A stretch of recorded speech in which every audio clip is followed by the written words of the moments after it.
সুপ্রিয় শিক্ষার্থীবৃন্দ, আজকের ভিডিওতে আমরা সপ্তম শ্রেণীর গণিত বইয়ের অনুশীলনী 1.1-এর 12 এবং 13 নং নিয়ে আলোচনা করব। তো 12 নম্বরে যেটা বলা আছে, দেখো 2 দশমিক স্থান পর্যন্ত বর্গমূল নির্ণয় করো, এটা হচ্ছে 12 নম্বর।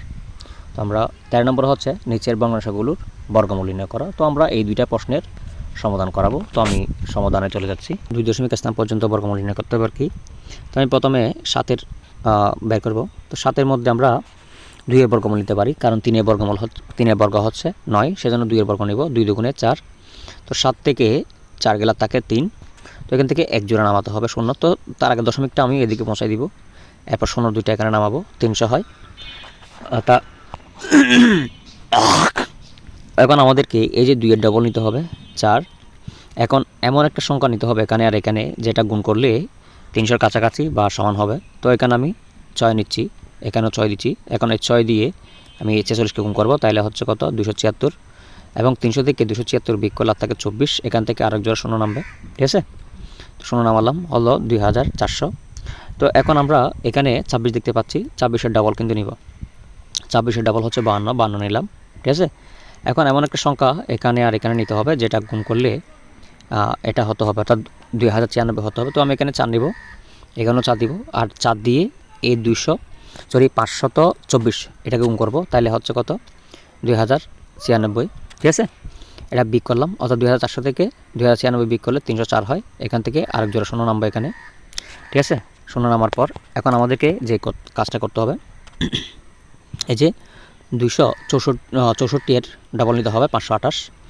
এখন এখানে 5 দিলে এখানেও 5 দিতে হবে। এখন এই 5 দিয়ে এটাকে গুণ করতে হবে, আসে কত, এটা কাছাকাছি হবে আর কি। তাহলে 39 এখানে 3975 থাকে। তো এভাবে চলতে থাকবে।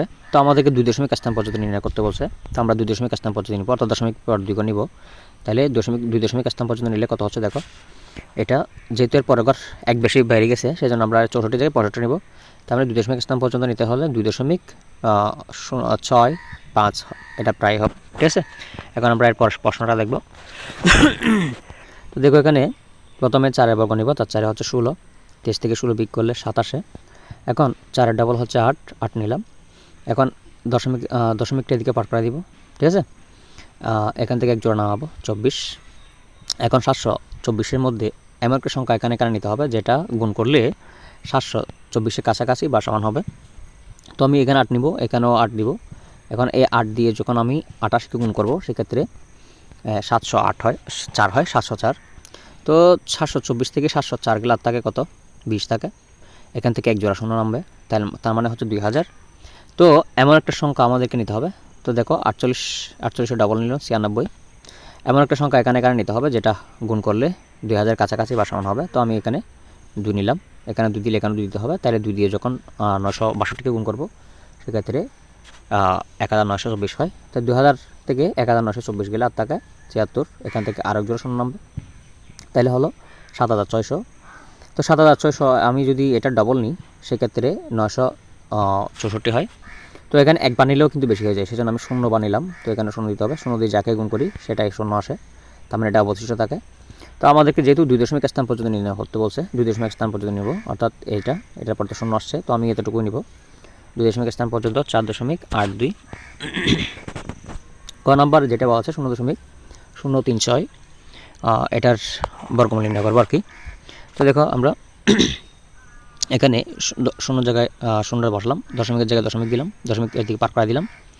তো আমরা 3-এর মধ্যে নিব, 3-এর মধ্যে 1-এর বর্গ নিতে পারি, 1 1 1। তো 3 থেকে 1 গেলে 2 থাকে, এখানে এক জোড়া 60 নামবে। তাহলে 1-এর ডবল হচ্ছে 2, এদিকে 2 নিলাম। এখন এমন একটা সংখ্যা এখানে নিতে হবে, যেটা গুণ করলে 260-এর কাছাকাছি বা সমান হবে। তো এখানে 8 নিলে এখানে 8 দিতে হবে। এখন 8 দিয়ে যখন আমি 28কে গুণ করবো, সেক্ষেত্রে আসে কত 224। এখন 260 থেকে 224 গেলে থাকে 34, এখান থেকে এক জোড়া 0 নামবে, ঠিক আছে।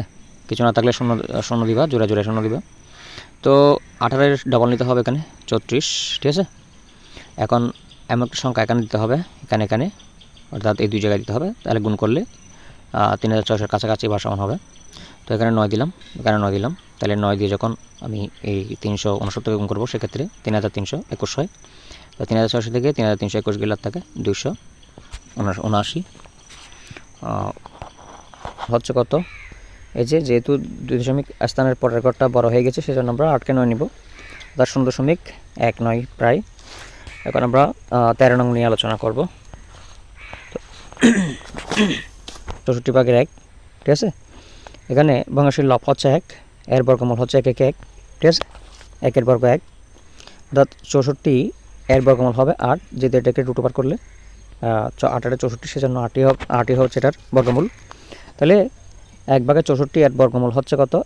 এটার 1 1 1, এটা 8 1 8 8 64, ঠিক আছে। তার মানে 8/1 নির্ণয় বর্গমূল হচ্ছে 8/1।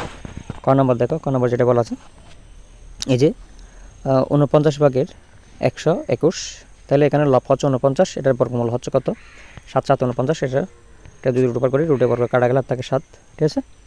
তাহলে এখানে আর 121-এর বর্গমূল হচ্ছে 11, কারণ 11 গুণ করলে 121 হয়, তাহলে এটা রুট ওভার দিলে কত আসে? 11 আসে। অর্থাৎ এই যে এটার তাহলে 49/121, এটার বর্গমূল হবে কত? যে 49-এর বর্গমূল হচ্ছে 7, 121-এর বর্গমূল হচ্ছে 11, তার মানে 7/11, ঠিক আছে। এখন আমরা গ নম্বর দেখব।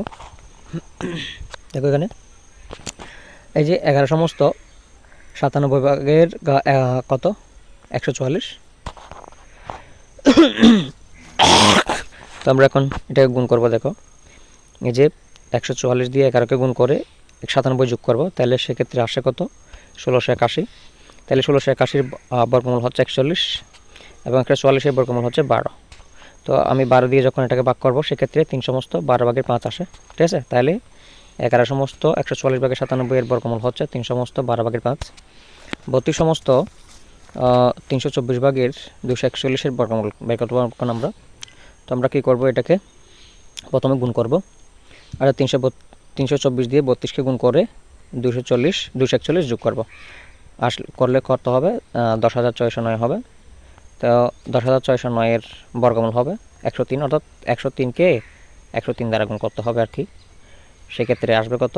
এই যে 2টা গুণ করলে আসে বর্গ, আর এই একটাই হচ্ছে বর্গমূল। তো এর বর্গমূল হচ্ছে 103।